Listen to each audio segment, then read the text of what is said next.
big do you see the physical battle being in this game in that realm? I don't think it's part of the game every week, and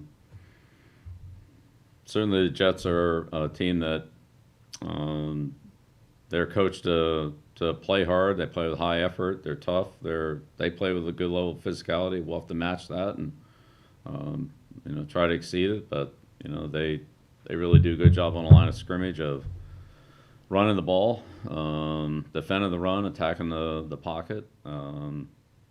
We saw Coach Law do that at San Francisco, and that's the way he's training this team. Same thing with the offensive coaches, with Coach LaFleur and Coach Benton on the offensive line. They were in San Francisco. We saw them, their style of play. I think everybody knows what that is. They run the balls, other than Ravens, probably as much as any team in the league, 21 personnel and all that. So I think that'll be a big part of the game. And how much of a team's physicality is mental? And how do you go about trying to put the group in a place where they can get to that level of physicality that you want from a mental standpoint? I mean, that's a tough question. There's a lot of components there. There's a mental part of it, but I mean, you have to have a physical toughness, technique, style of play. I mean, there's a difference between being tough and being physical. Um, and they're both admirable and good qualities, but being physical really means to physically be able to dominate physically the guy you're playing against, whatever position that happens to be.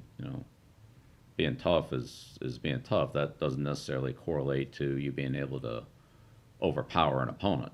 So, but some of that has to do with technique. Some of it has to do with style of play, speed, power, explosion, strength. And the ability to transfer all those into force on contact. So depending on the position, the player, his playing style, and so forth, there's, I think, different ways you can see that, different components of it. But it's just something that certainly I think the Jets try to bring to the game, and it's important to us as well. Thanks, Bill. Yep, you're welcome. Next question, Bob Socci, followed by Chair Sullivan. Thanks, Stacy. Good morning, Bill. Hey, Bob. Hey, Bill, I know that we're only one game into this season and that no game is decided in the opening quarter alone, or at least the opening drive. I'm curious, though, fast starts versus slow starts. Besides the obvious of taking the first lead or being behind from the outset, how significant is that, and how much have you invested, just looking back, not only in the game against Miami, but really kind of over the last year plus in making a difference at the start of the first half and even the start of the second half? Well, I think you put it well. The start of everything's important. It's not the final result, but it's important, and it's a component of it. So the first drive is important. The first play of every drive is important. Being ahead in the first quarter doesn't ensure being ahead in the fourth quarter, but it's a good place to start. So, again, can a slow start be overcome? Sure.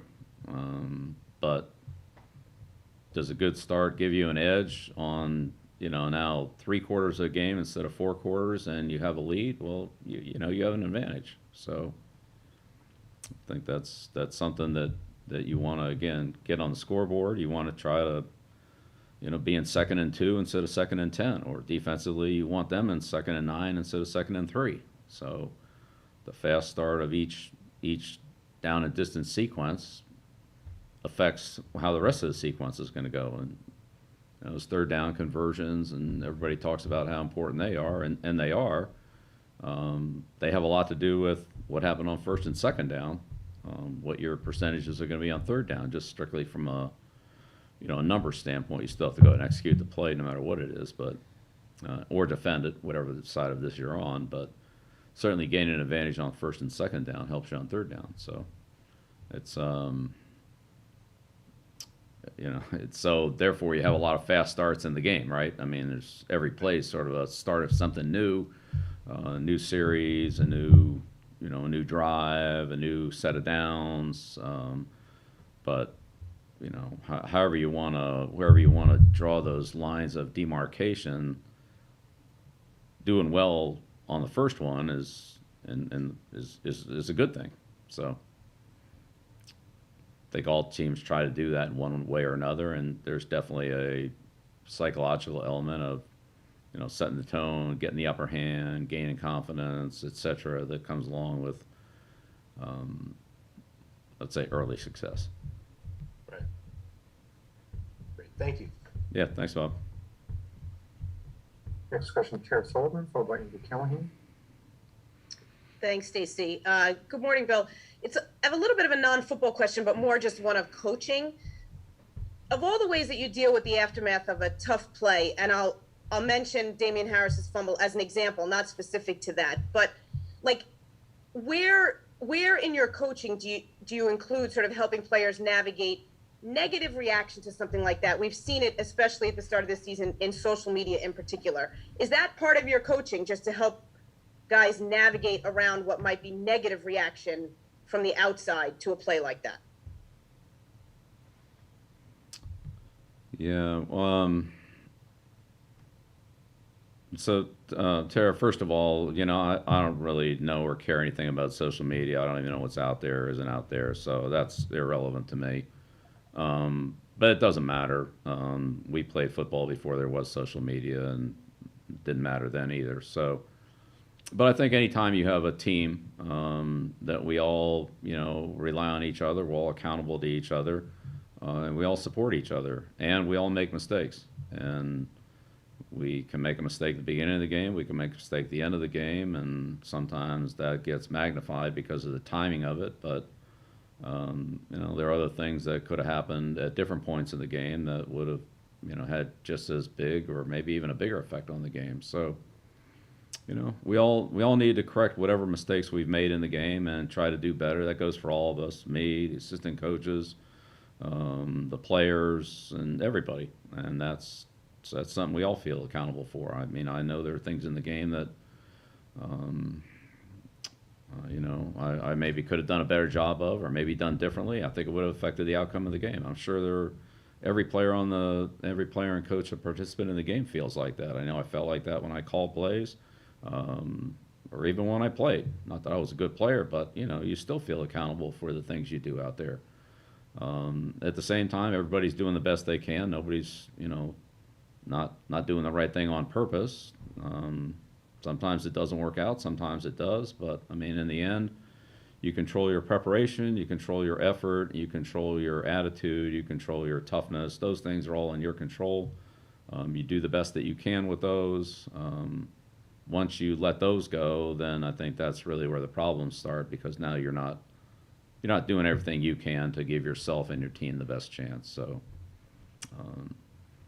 mistakes, no mistakes, whatever did or didn't happen, you turn the page, you move on, you prepare, you get ready for the next opportunity. You do that as an individual, you do it as a unit, you do it as a team. And I think that's what we all do every week, win or lose, good play or bad play. I think the true competitors and the true professionals that I've been around, and I've been fortunate to be around a lot of them, you approach it that way. You control what you can control. What happens, happens. If you learn from it, you learn from it.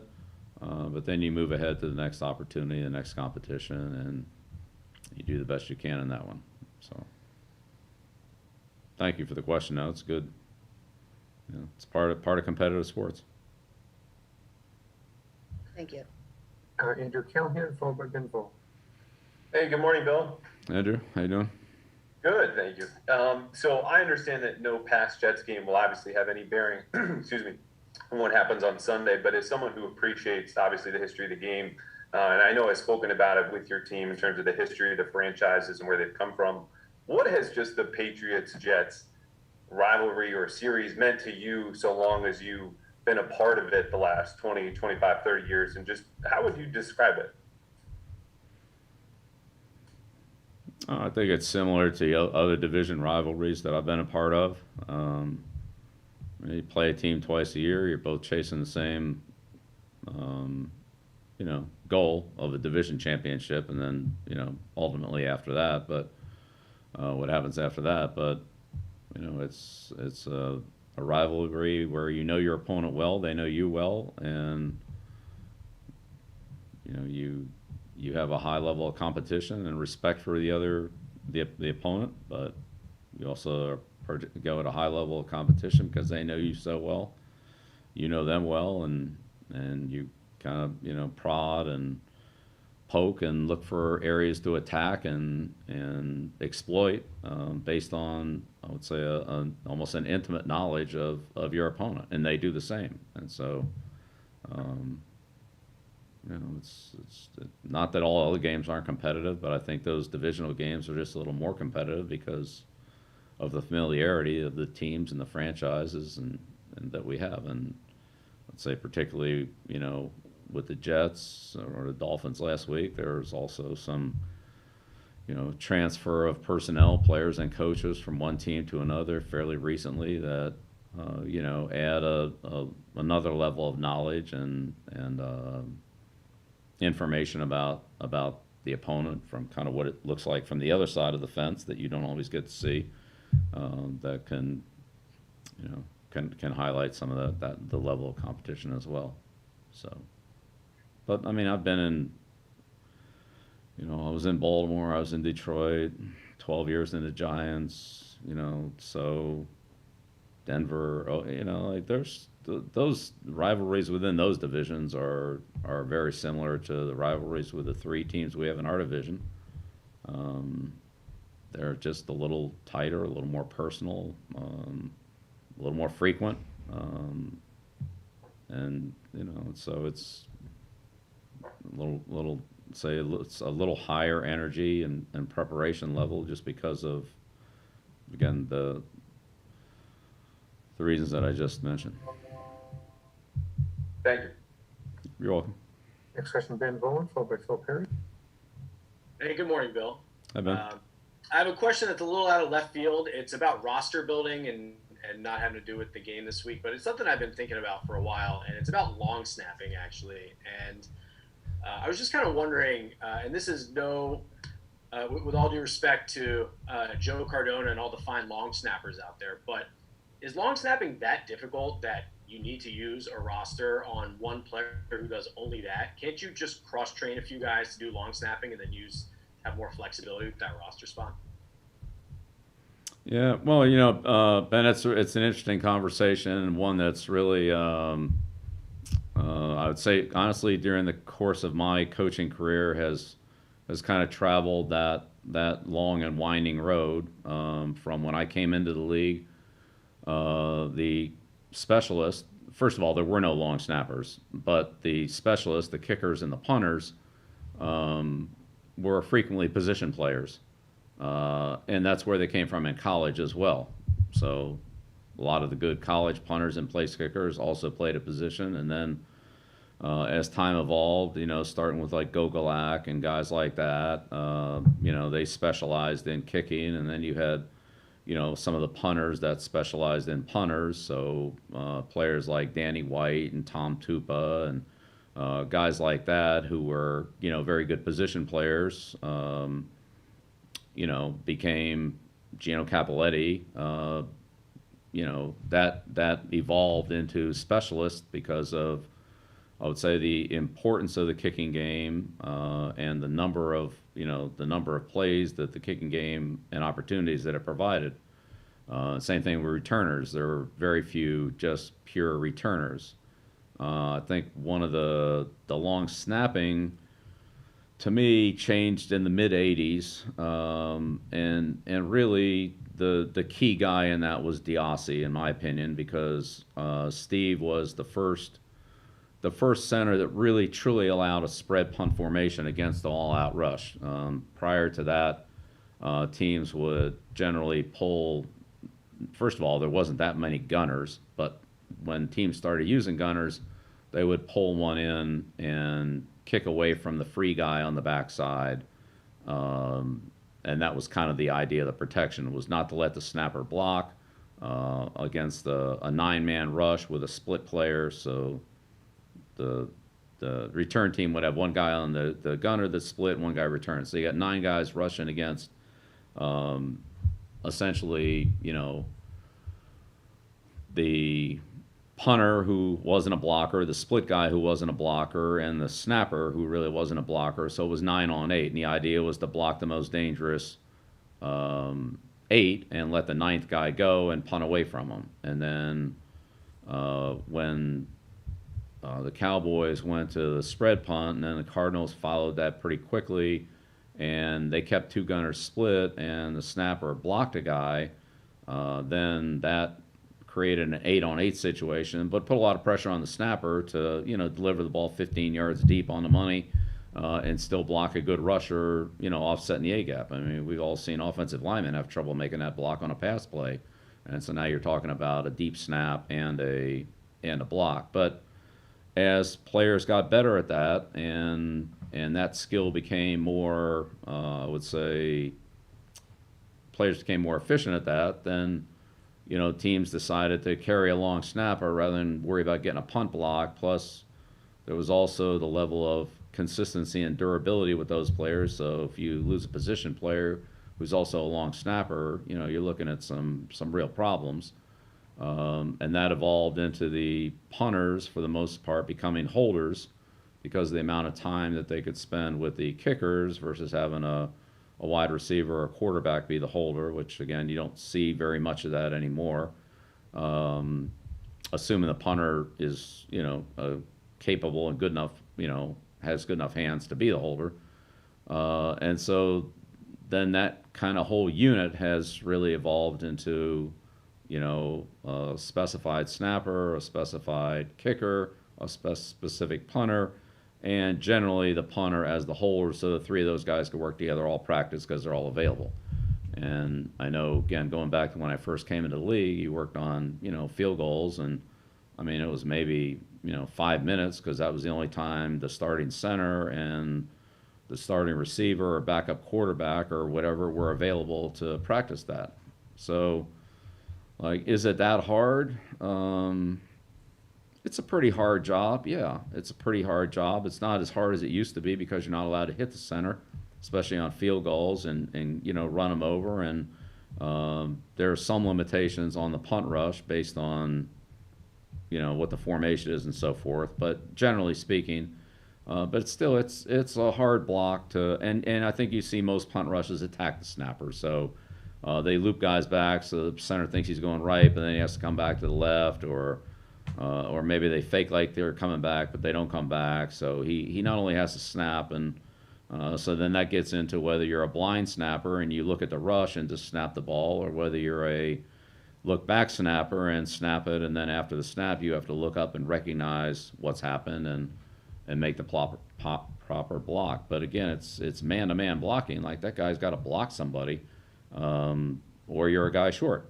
So it is a hard job, and the accuracy of I would say the place kickers through the years, which has gone up dramatically. Part of that's the surface, part of that's the, not kicking outdoors and so forth. Part of it is the operation between, the snapper, the holder, and the kicker, which I would say, generally speaking, is at a pretty high level, which it should be in the National Football League. So I think if you go back and look at, kicks from back when that wasn't the case, you see balls rolling back and the holder coming out of a stance to catch the ball, and the kind of things you see, at times in a high school game and that kind of thing. There's just a much higher level of skill, which there should be. But yeah, I think it's a pretty tough position, and nobody knows or cares who the snapper is until it's a bad snap, and all of a sudden, it's a front page story. So, there's a decent amount of pressure on that player as well, not just to snap, but also, as I said, to block and punt protection. So, as the roster sizes have increased, it's been a lot easier to carry that player, just like it's a lot easier to carry a true returner. And so, in terms of depth and availability, you really don't want to be looking for one of those players in the middle of any time, middle of a game or middle of a season. But when you have him as, a starting receiver or a starting, Luke Rosa, a starting tackle, or, whoever, those guys, and they're playing and something happens, not only you lose a player, but, you lose a key specialist as well. So, yeah, it's a great question. There would be so much value in a player that could do a couple of things and save a roster spot. But I would say there are so few of those players available, even to the point where, Amendola did a great job last week, but it's so rare that you even see a combination punter and place kicker. Usually it's one or the other, and I think part of that is, at one level I'll say relatively easy to put your foot on the ball, but at this level, the difference in kicking mechanics and punting mechanics are so different that it's really hard to be good at both. But if a guy's got a good leg and he's a good athlete, and he can make good contact with the ball, there's a point where high school, college, maybe it's good enough. Maybe he's the best guy on the team to do that. But I'd say at this level, that's pretty. That will be asking a lot. Now, like Jake can punt, Jake can kick off. Jake can kick field goals. To be at the kind of level you want it to be at, to have the person split their time between the two of those, again, I think is, a lot to ask. It's not, I'm not saying it's impossible or unheard of, but it's a lot to ask, and that's why you don't see it very much. But it's a good question. It's really interesting, and I'd say if you look at the evolution of those positions over the last, since I've been in the league, but even a little bit before then, because that's really where it started to go, was in the late 60s. Like I think Gogolak, was the first or one of the first where that trend really started to, okay, we're just going to keep a guy and all he does is kick, your Premian, guys like that, that's all they did. It was a little bit unusual, but, gradually that's become the new norm. Thank you, Bill. That was as thorough and in-depth as I had hoped it would be, so thank you. No, you're welcome, Ben. Thanks for the question. If you have time for one more, we'll end it with Phil Perry. Hey, Bill, how are you? Good. I did want to ask you about the game here, but also sort of about something that you mentioned earlier this week, and that, obviously Saleh comes from a specific style of defense that he was running in San Francisco and has carried it over to the Jets. The corners that have been used in that system over the years, it feels like have relatively similar skill sets or physical characteristics. And I wanted to ask you maybe why that is for that style of defense, why those types of defensive backs work in that style, and maybe how the Jets corners, Eccles and Hall, kind of fit into that mold, if there is a mold. Well, I think that's honestly probably a better question for Coach Saleh, but because that's not really the style of defense that we play, and exactly what the criteria is that they're looking for, I'm not sure that I'm qualified to speak precisely on that. But I would just say in the Jets case, the foundation of the base of the defense is clearly the, let's call it the Seattle 3 type system that Pete had, that Coach Saleh worked under, and so forth. But they've changed some of those. Like, they don't do everything that Seattle does. They have a different, different packages, some different coverages. Some of the things that Seattle did under the, let's call it the original kind of Pete Seattle 3 type defense. Whether it's the Jets or other teams that have come from that general, basic tree, have branched off and either modified them based on their own philosophy, or maybe it's, a combination of personnel, or also just the way that the game has evolved in the last decade, that maybe they feel more comfortable doing certain things that either those defenses didn't have, or they've modified the adjustments in a way that's, easier or fits them better. So again, in the Jets case, I think that's the foundation. I'd say if you look at their defense and look at the the Seattle defenses in the early 2000 and 12, 13, 14, 15 that Pete ran there. There's quite a few differences. Besides personnel, forget about that. There's quite a few differences there. And so I'm not saying one's better than the other. I mean, certainly San Francisco had a lot of success last year, and in the 4 years that Coach Salah was there. But Pete's had a lot of success doing it his way, and Dan Quinn, Gus Bradley, and all the other guys that have come from that system. It's they all kind of have their little. It's no different than the West Coast offense, in my opinion, where you have a certain West Coast offensive system with Coach Brown going back to Cincinnati, or Coach Walsh in San Francisco, and then that's evolved into where it's Coach Holmgren, Coach Gruden, go right down the line, Coach McCarthy, and all the people that have come in through that system. Like, that may be the foundation or basis for it, but there's a lot of other things that have been added to it, particularly the running game that varies quite a bit from team to team, even though the passing game maybe have roots in that. Again, going back to Walsh and Brown and those coaches, the running game was just as much part of the West Coast offense as the passing game. Now I would say that's been much more modified or individualized, by team. So,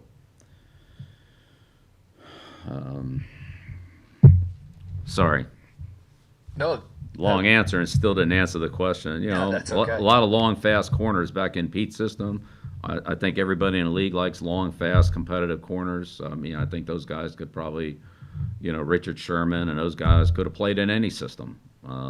But, they were in that system, and, I think there's examples of guys that fit that description, but also guys that, didn't fit that description. Trufant in Atlanta for Coach Quinn as an example, were good players that had different style of play. So, yeah, I mean, I'm not really sure that it's just has to be one way, or certainly not like that anymore. All right.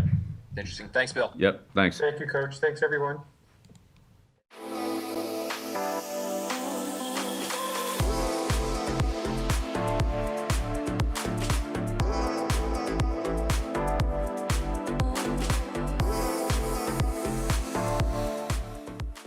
When did Bud Light Seltzer start making lemonade? Probably when 2020 handed us all those lemons.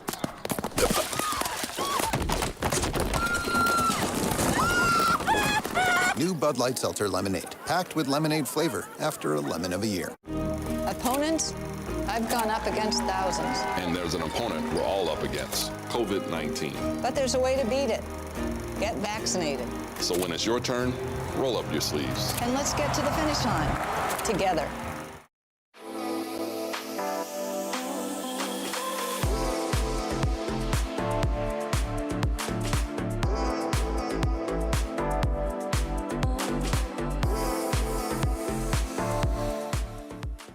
When did Bud Light Seltzer start making lemonade? Probably when 2020 handed us all those lemons.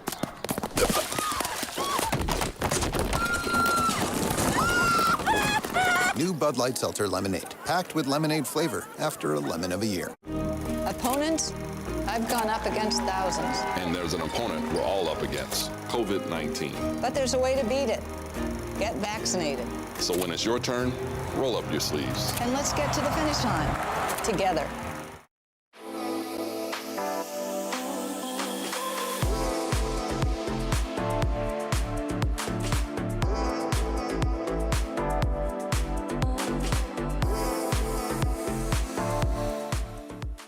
When did Bud Light Seltzer start making lemonade? Probably when 2020 handed us all those lemons.